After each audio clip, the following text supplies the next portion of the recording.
کہ ہم اپنے بھائیوں کی مدد کر سکیں. اللہ تبارک و تعالی ہمارے ذریعے سے اسلام کا بول بالا کرے اور اعلاء کلمت اللہ کرے. اللہ تبارک و تعالی ہمارے ذریعے سے اللہ تبارک و تعالی کا جو ہدایت نامہ ہے قرآن ہے وہ دوسروں تک پہنچے. اللہ تبارک و تعالی ہمیں خود سمجھنے کی توفیق عطا فرمائے, دوسروں کو سمجھانے کی توفیق عطا فرمائے, اور اللہ تبارک و تعالی ہماری مظلومیت سب پر آشکارا کرے. ہمیں کسی کے مدد کی ضرورت نہیں سوائے خدا تعالیٰ کے. جب ہم اپنے اصلی اچھے کردار پر ہوں گے اللہ تو ہماری مدد خود بخود آئے گی, فرشتے بھی مدد کریں گے. لیکن اگر ہمارا کردار ہی اچھا نہیں ہوگا تو پھر اللہ تعالیٰ کس بات پر مدد کرے گا؟ بلکہ پھر تو یہی ہوگا کہ اللہ تبارک و تعالیٰ کہیں گے تمہارے بھائی اس طریقے سے مر رہے تھے تو ہم پر بھی عذاب آ جائے گا. یہ نہ بھولیے کہ کشتی کے اندر ایک سوراخ اگر ہو جائے تو یہ سوچا جائے ہم تو بھائی اوپر بیٹھے ہوئے ہیں, آخر میں پانی بھر کر کشتی ڈوب ہی جاتی ہے. اور پھر مجھے وہ حدیث یاد آتی ہے, اسی پر میں ختم کر رہا تھا دعا کے اندر کہ اے اللہ ہمیں وہ زمانہ نہ دکھایا جیسا کہ حضور مقبول صلی اللہ علیہ وسلم نے فرمایا کہ ایک وقت وہ آئے گا کہ ساری قومیں اس طریقے پر پل پڑیں گی جیسے کہ دسترخوان پر کھانا ہوتا ہے اس امت مسلمہ پر. وجہ میں بار بار بتا رہا ہوں, ہماری منافقت, ہمارا یہ عمل, ہماری منافقت ہمیں لے ڈوبے گی. اللہ تبارک و تعالیٰ اس تمام منافقت سے ہمیں بچائے, اور اللہ تبارک و تعالیٰ ہم سب کے دلوں میں درد پیدا کرے, فلسطینی بھائیوں کے لیے بھی, اور چاہے وہ برما کے بھائی ہوں, فلسطین کے ہوں, بوسنیا کے ہوں, کہیں کے بھی ہوں, ہم اپنے بھائیوں کا ساتھ دیں اور ہمارا کردار اتنا اعلیٰ اور اونچا ہو یا الہ العالمین کہ ایک وقت وہ آئے کہ اسلام ہی کا بول بالا ہو. وآخر دعوانا الحمدللہ. آمین ثم آمین. بھیا ہیلو, بھیا ہیلو, السلام علیکم. جی فرمائیے. بھیا یہ بتائیں یہ حماس کو آتنکی کیوں کہہ رہے ہیں؟ حماس کے لیے کیوں بول رہے ہیں؟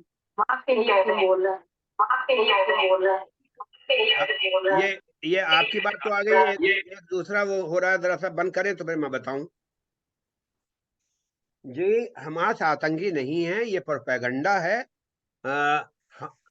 حماس والوں کا تو میں نے ابھی تاریخ بتائی ہے نا کہ ہزاروں سالوں سے انہی کا اصل وطن ہے. تو یہی تو زمانہ آ گیا ہے, پروپیگنڈا جو ہے وہ بالکل خلاف ہو جاتا ہے اور اتنا جھوٹ بولا جاتا ہے کہ لوگ سچ سمجھنے لگتے ہیں. اور اس کا ایک ہی طریقہ ہے کہ ہمیں اصلی تاریخ معلوم ہونی چاہیے. ہم سب پڑھے لکھی لڑکیاں ہیں, اپنے بچوں کو بھی بتائیں, اپنے بھائیوں کو بھی بتائیں, اپنے بہنوں کو بھی بتائیں, اپنے سہیلیوں کو بھی بتائیں, اور ان سے بھی کہیں کہ صحیح تاریخ پڑھیں مذہبی. جزاک اللہ. اور کسی کو کچھ پوچھنا ہے؟ کیونکہ پھر نماز کا ٹائم ہو رہا ہے, میں جانے والا ہوں. اللہ حافظ.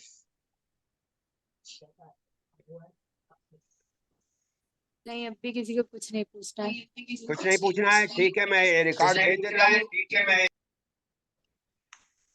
ہیلو جی ابھی بند کر دوں؟ تزئین کیا جائے. جی بند کر دیجیے.